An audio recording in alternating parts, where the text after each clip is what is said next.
নমস্কার, travel with Urvi নতুন একটি ব্লগে আপনাদের সকলকে স্বাগত। আজ আমরা বেড়াতে যাচ্ছি ঘোড়াকাটরা লেক।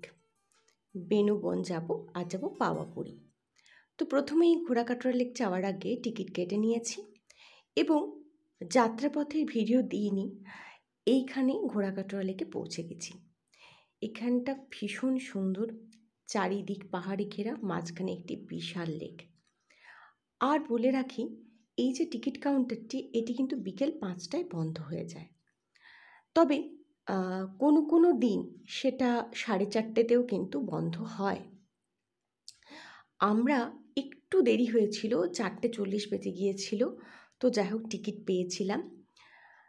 জানেন তো, রাস্তাটা দিয়ে কিন্তু কোনোভাবেই বড় গাড়ি বেরোবে না। বাইক আসতে পারে, অটো আসতে পারে, ঘোড়ার গাড়ি এখানে প্রচুর পাওয়া যায়, সেটাও আসতে পারে।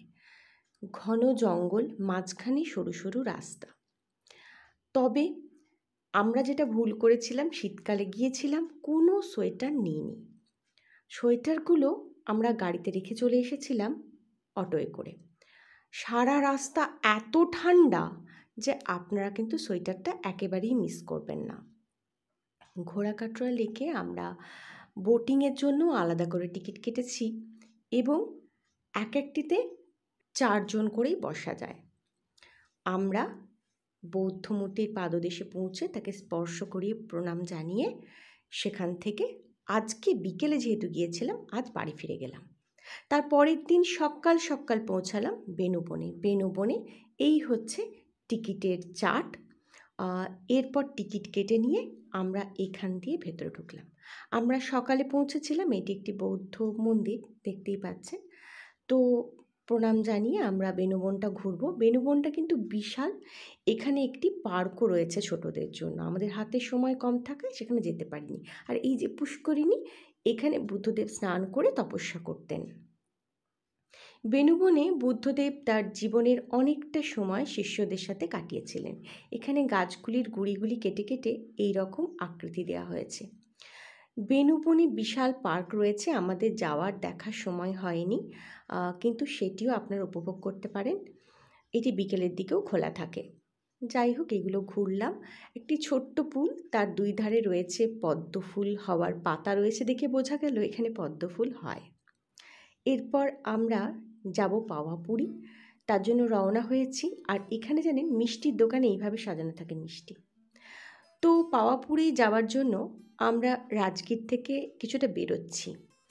আর পাওয়াপুরিটা দূর থেকে আপনাদের দেখাবো। জলের ভেতরে দেখতে পাচ্ছেন একটি সাদা মন্দির, ওইটি কিন্তু পাওয়াপুরি।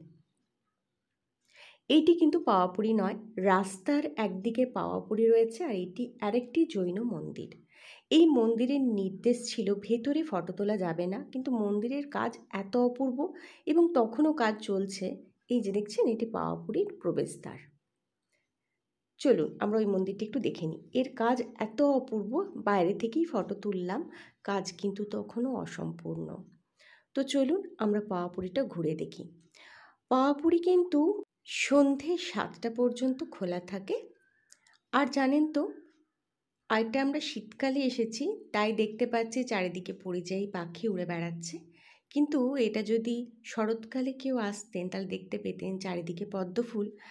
জলাশয়ের ভেতরে পদ্মের গোড়াগুলো দেখে বোঝা যাচ্ছে এখানে কি পরিমাণে পদ্ম ফুল হয়। নেট সার্চ করলেও কিন্তু সেই ছবিটি আমরা দেখতে পাই, চারিদিকে পদ্ম ফুল, মাঝখানে মন্দির। একটি ছোট্ট ব্রিজ মূল ভূখণ্ডের সাথে তাকে যুক্ত রেখেছে। শোনা যায় যখন মহাবীর দেহত্যাগ করেন এবং তার দেহ দাহ করা হয়, সেই ভস্যের এতটাই চাহিদা ছিল তার ভক্তদের মধ্যে যে তা তুলতে গিয়েই নাকি সেই খননের ফলে বিশাল এক গর্তের সৃষ্টি হয়, যা পরে এই জলাশয়ে পরিণত হয়। তো সে যাই হোক, আমরাও এই পুণ্যস্থানটি দর্শন করলাম। আর জানেন, এই মন্দিরে মহাবীরের সেই প্রাচীন পাদুকাই দেবতারূপে পূজিত হয়। এই মন্দিরের ভেতরে ফটো তোলা নিষেধ ছিল, তাই বাইরে থেকেই আমরা সবটা দেখালাম। চলুন ভেতরটা দর্শন করে নিই। আজ এখানেই শেষ করছি। ভালো থাকবেন, পাশে থাকবেন। নমস্কার।